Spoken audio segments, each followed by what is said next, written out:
Olá pessoal, Artigo Civitas, episódio número 28, artigo de autoria de Paulo Portinho, publicado no site do Instituto Civitas em 19 de setembro de 2025, intitulado Do Liberalismo Clássico aos Superpoderes Civis, como chegamos à polarização excessiva. Bastiat, Mill, Say e outros filósofos do liberalismo clássico ajudam, mas não resolvem. Dão as bases, mas não explicam. Precisamos de mais do que esses pensadores ofereceram para entender a polarização político-ideológica excessiva que o mundo ocidental experimenta no século XXI. Neste artigo, vou procurar transcender o pensamento clássico liberal para procurar encaixar seus fundamentos na realidade tecnológica do século XXI, da seguinte forma. 1. Defina um quadro cognitivo válido para o que seria um governo genuinamente liberal. 2. Argumento que a liberdade coletiva é um conceito atraente, porém impossível. 3. Disserto sobre a tomada dos movimentos liberais nos Estados Unidos por forças coletivistas. 4. Apresento a ideia de superpoderes civis como sendo o turning point da polarização. O que seria um governo genuinamente liberal? Em 1964, o juiz Potter Stewart, durante o caso Jacobellis versus Ohio, reconheceu a dificuldade para definir formalmente o conceito subjetivo de obscenidade, mas afirmou que, mesmo não sabendo definir, ele sabe o que é, quando a vê. Liberdade é também um conceito complexo de formalizar, porém facilmente reconhecido quando nos defrontamos com ela. Tanto a sensação de liberdade quanto a sensação de tê-la cerceada são profundamente óbvias para quem as experimenta. Independentemente do que os clássicos escreveram sobre liberdade, entendo que a definição sobre o que seria um governo liberal que permaneça historicamente válida e pode ser entendida por todos nós nos dias de hoje é o seguinte. Um governo genuinamente liberal é aquele que busca maximizar os graus de liberdades franqueados e percebidos por seus governados. Maximizar graus de liberdade não é maximizar a liberdade, pois cada indivíduo terá suas facilidades e limitações para perseguir esses graus de liberdade. Grau de liberdade é caminho não impedido por força estatal ou paraestatal de maneira desproporcional ou irrazoável. Parece complexo, mas um exemplo bem simples consegue demonstrar o que seria essa ideia de governo liberal garantindo ordem, garantindo graus de liberdade e evitando impedimentos estatais irrazoáveis para o exercício dessa liberdade. Sem limites de velocidade em vias públicas, onde passam pedestres e outros veículos, podemos ter uma situação caótica que, apesar de autorizar alguém a andar a 200 km por hora, traria menos sensação de liberdade, pois o excesso de risco é uma forma de reduzir a percepção dos graus de liberdade. Por outro lado, os acidentes poderiam ser reduzidos a zero se as vias fossem bloqueadas ao tráfego. Cabe ao governo, genuinamente liberal, deliberar sobre a decisão dos limites, buscando maximizar o potencial de exercício dos graus de liberdade em casos como o exposto. Ao tratarmos de graus de liberdade franqueados e não de liberdade em si, retomamos a ideia fundamental do liberalismo clássico, que é a autonomia e a soberania do indivíduo sobre si mesmo. Essa é a carga de responsabilidade que o liberalismo cobra de cada um de nós, para que possamos trilhar os graus de liberdade que nos são franqueados. Reforçando com mais um exemplo. No mundo atual, existe um grau de liberdade integralmente franqueado para quem quer se tornar um jogador de basquete. Mas um jovem de 1,60 m teria enorme dificuldade para experimentar esse caminho com sucesso. O liberalismo entende que, com autonomia e soberania sobre si mesmo, esse jovem pode compreender sua realidade e buscar os caminhos que conseguiria trilhar com mais sucesso e competência. Esse deve ser o verdadeiro sentido da busca pela felicidade, escrita por Thomas Jefferson na Declaração de Independência dos Estados Unidos. Nós consideramos essas verdades como autoevidentes, que todos os homens são criados iguais, que são dotados pelo Criador de certos direitos inalienáveis, que entre estes estão a vida, a liberdade e a busca da felicidade. A fundamentação liberal passa por isso, pelo reconhecimento de que a liberdade possível e genuinamente atingível é a individual e que apenas um indivíduo que exerce autonomia e soberania sobre si mesmo pode explorar o potencial real dos graus da liberdade que lhe são franqueados. A liberdade coletiva é uma corrupção da fundamentação liberal. Quem deseja o impossível na política será representado por um mentiroso. A política é a arte do possível, e a liberdade coletiva é um conceito atraente, mas ilusório. Nenhum governo conseguirá criar caminhos de liberdade com resultados idênticos para todos os indivíduos. A sociedade liberal oferece graus de liberdade, mas não oferece liberdade em si, pois esta é sempre uma experiência de ordem pessoal.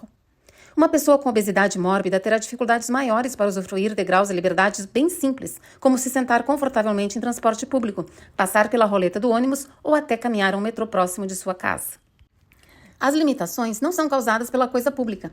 O Estado liberal agiu, oferecendo, por exemplo, a abundância de transporte público acessível e próximo das residências. A limitação é privada e ao nível individual.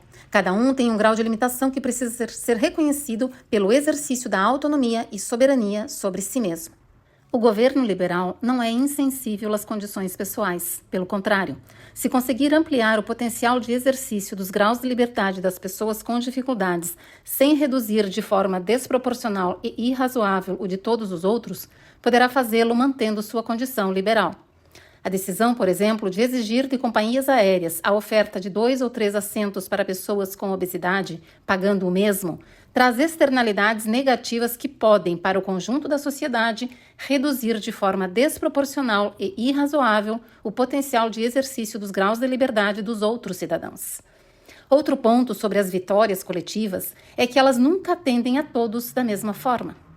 No caso citado, um grupo de pessoas não atendidas pelo benefício talvez não consiga mais viajar ou vai viajar menos por conta da alta dos preços. E não há como controlar o que essas pessoas sentirão a respeito do grupo beneficiado. Além disso, é provável que a maioria das pessoas potencialmente beneficiadas jamais entraria no avião, pois essa é a realidade financeira da maioria dos brasileiros. E talvez sofram preconceito indireto por algo do qual nem se beneficiaram. A pessoa acima do peso pode até ser, pessoalmente, contrária às alterações da lei, mas pela condição física vai sofrer preconceito da mesma forma, ainda que escondido e velado. E, obviamente, se era contrária, não estará sendo atendida. Por isso, um governo liberal precisa maximizar graus de liberdade e seu potencial de exercício, considerando situações naturais de conflito, em que facilitar o exercício dos graus de liberdade a alguns retirará de outros e gerenciar essas situações para garantir que a ação que reduz a liberdade de determinado grupo não seja desproporcional ao benefício gerado para o grupo com interesse antagônico. Não há governo que vá garantir a um baixinho o sucesso no basquete, assim como não há governo que saiba o que se passa no íntimo de cada governado, que é onde se encontra o verdadeiro poder para se adaptar à realidade e perseguir uma vida com o máximo de felicidade e completude. Querer se completar no impossível é perda de tempo e desperdício de vida. E quem promete isso está mentindo, normalmente por motivação política. Direitos civis, cotas e reparação histórica não explicam a polarização. Thomas Sowell foi perguntado sobre o que diria aos ativistas dos direitos civis e respondeu: podem ir para casa, vocês venceram. A vitória dos movimentos genuinamente liberais pelos direitos civis nos Estados Unidos da América foi tão acachapante que seus princípios, hoje, são defendidos até por conservadores e religiosos. As vitórias que buscavam igualdade perante a lei eram genuinamente liberais e foram obtidas de uma forma clara e avassaladora, de maneira que muitos ativistas passaram a mirar em outras lutas sociais. Nessa esteira, assumiram a liderança dos movimentos sociais os grupos com viés coletivista, não liberal, que passaram a dominar o que antes era visto como pauta liberal e trouxeram a visão estrutural das desigualdades. Por essa visão estrutural, não bastava a igualdade perante a lei, pois havia uma estrutura de caráter social, histórico e econômico, que permanecia e trazia impedimentos maiores aos grupos vitoriosos na luta pelos direitos civis do que aos grupos até então hegemônicos. A visão de que todos deveriam ser iguais perante a lei é extremamente fácil de ser vendida e aceita pela população, pois é o básico da empatia civilizatória em um Estado moderno. Já a ideia de que a estrutura é injusta e que seria necessário aplicar um desequilíbrio artificial em favor dos grupos prejudicados é mais controversa, mas quase todo mundo consegue perceber que há situações em que determinados grupos partem em desvantagem demográfica. Mesmo em grupos étnicos e econômicos homogêneos, há diferenças estruturais. Tem gente que parte com vantagens naturais ou artificiais. Não foi difícil vender a ideia de desequilibrar a balança favoravelmente aos grupos menos privilegiados, e não entendo que isso tenha criado nada semelhante à polarização que encontramos nesse ano de 2025. Mesmo no Brasil, a discussão sobre cotas e vantagens específicas para determinados grupos nunca foi baseada majoritariamente no preconceito, mas na argumentação racional. A maioria esmagadora das pessoas contrárias a cotas destinadas a minorias aceitariam tranquilamente se fossem destinadas à maioria pobre.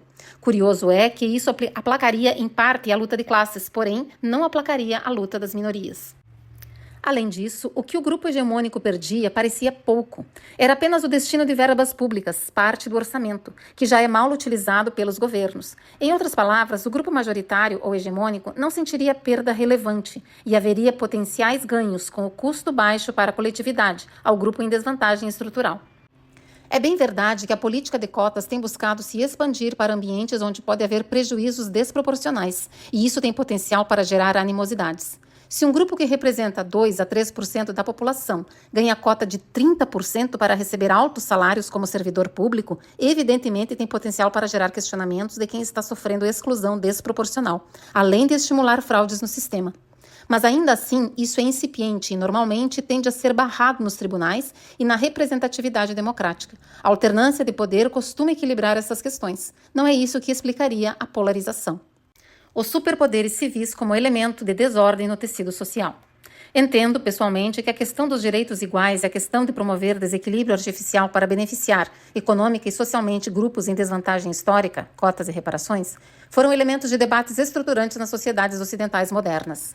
Há histórico de exageros que acabaram gerando animosidade, mas, em grande parte, permitiram uma sociedade mais inclusiva e que trouxe uma sensação de mais liberdade, mais liberalismo. Não esqueça, liberdade é algo sentido quando estamos diante dela, e se o sentimento se ampliou para a população em geral, é porque o liberalismo está funcionando na representatividade política. De uns 10 anos para cá, porém, creio que ultrapassamos o Rubicão do tolerável no embate entre individualismo e coletivismo, e falo aqui do que passo a definir como superpoderes civis.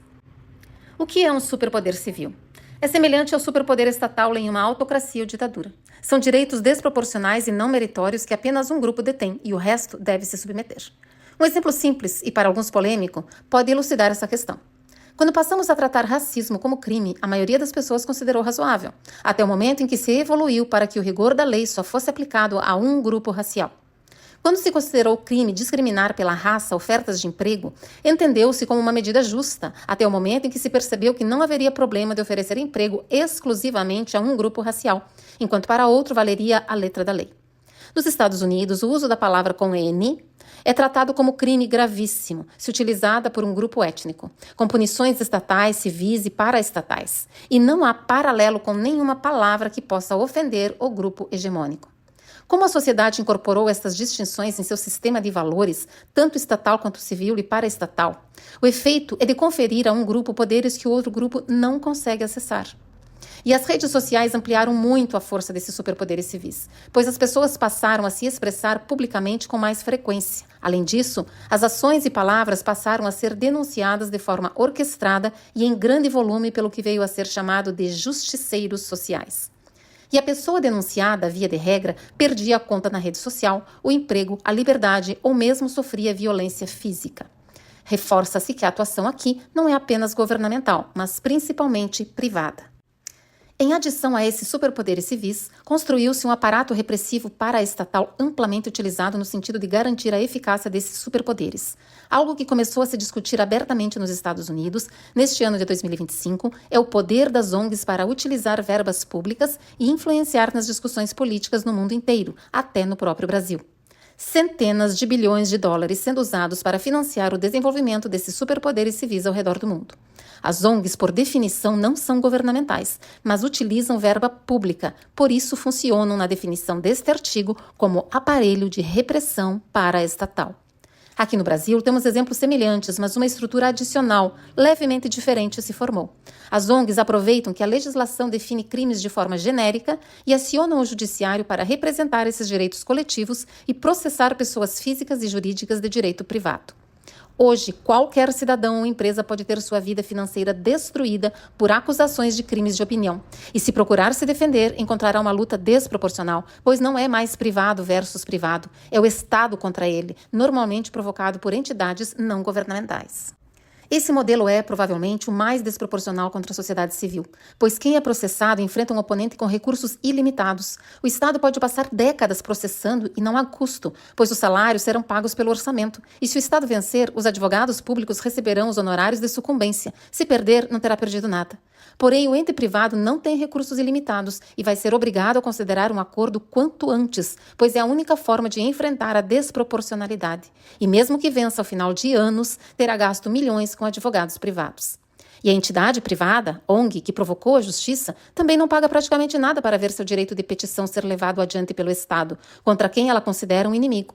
E, ao final, as multas pagas aos fundos de direitos difusos voltam para outras ONGs em forma de doação para a defesa desses direitos. Uma história curiosa ilustra esse caso. Recentemente houve uma condenação por trabalho escravo no campo, em vinícolas, gerando uma indenização de 7 milhões de reais. Desse dinheiro, 2 milhões foram para o bolso dos que foram escravizados e os 5 milhões restantes destinados para serem usados de acordo com a definição do judiciário. O irônico é que um advogado privado teria ficado com, no máximo, 30% de honorários. De talvez uns 10 anos para cá, com algum combustível trazido pelas redes sociais, a impressão é que determinados posicionamentos políticos, sociais e religiosos são criminalizados de forma desproporcional, conferindo os tais superpoderes civis aos grupos que estão comemorando e instrumentalizando essa criminalização. Pessoas sendo presas por rezarem sozinhas em frente a clínicas de aborto, por usarem a bandeira britânica, por trocarem pronomes ou por se recusarem a usar o pronome de escolha do grupo que detém o superpoder civil. Na hierarquia do liberalismo, entendo que os direitos civis iguais na letra da lei foram o ápice. Mesmo o desequilíbrio artificial, ações afirmativas para favorecer economicamente e em termos de representação social os grupos historicamente desfavorecidos, foi razoavelmente bem aceito, pois dialogava com a empatia de querer ver o seu próximo em boa situação social e econômica. Mas esse modelo de superpoderes civis não encontra nenhuma relação com nenhum tipo de liberalismo. Na verdade, encontra paralelo com regimes totalitários e até com o que foi enfrentado pelos próprios ativistas de direitos civis, que eram os superpoderes civis que o grupo hegemônico detinha. E isso, em minha opinião, consegue explicar a crescente polarização e a violência política. No passado, pessoas de etnias perseguidas iam para cadeias sem o devido processo legal e sofriam desproporcionalmente a perseguição estatal e da sociedade civil intolerante. Parece que estamos recriando o mesmo problema que resolvemos nas décadas de 1960 e 1970, só que, agora, com sinal invertido, contra um grupo considerado privilegiado.